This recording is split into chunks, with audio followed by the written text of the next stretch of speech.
world, such as Public Health England, endorse e-cigs as a way to stop smoking, but this advice may be unwise in light of recent events. Increasingly horrible stories are emerging about vaping's side effects. The American Lung Association warns there is no way for anyone, healthcare professionals or consumers, to know what chemicals are contained in e-liquids or how e-cigarette use might affect health, whether in the short term or in the long run.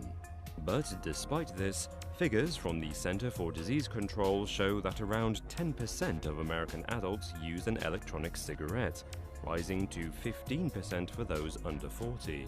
Research by the Karolinska Institute shows the effects of vaping on the body. Scientists got 16 occasional smokers to puff on an e-cigarette just 10 times.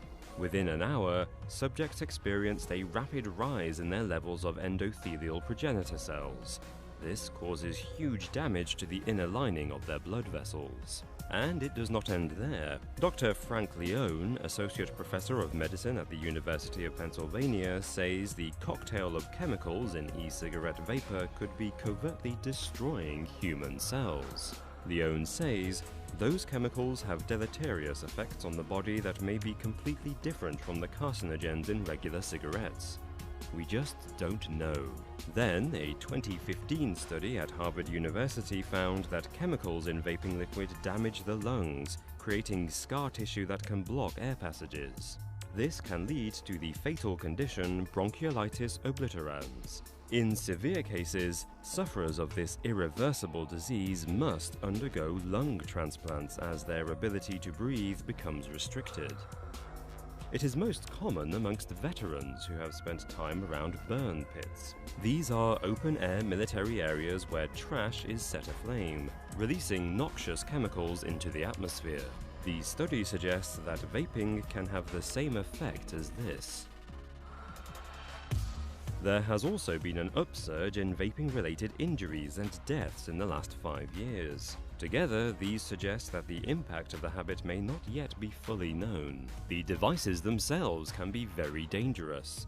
In January 2017, Idaho native Andrew Hall lost 7 teeth and suffered second-degree facial burns when his vape exploded. Doctors had to prise chunks of it from the inside of his mouth and throat. Another victim, Joseph Cavins, lost an eye when his e-cigarette exploded and sent a piece of shrapnel hurtling into his cornea. A British man had a hole burned into his lung by an exploding vape. He had to be hooked up to an oxygen machine and life support. Despite this, he continued to smoke. This itself suggests that the long-term effects of vaping as a way to quit smoking are limited. Vaping liquid has also proved lethal. In 2014, a 1-year-old boy was killed after ingesting the fluid. Stanton Glantz, professor of medicine and director of the Center for Tobacco Control Research, states that the vapor e-cigarettes produce is much safer for users than smoke. But Glantz also says a number of people become dual users, where they continue both habits. This results in much more long-term damage than just smoking tobacco. Indeed, vaping may actually reduce smokers' chances of quitting the habit. In one of Glantz's studies, he found that people who started vaping were 30% less likely to give up than those who went cold turkey. However, the main risks of vaping remain unknown.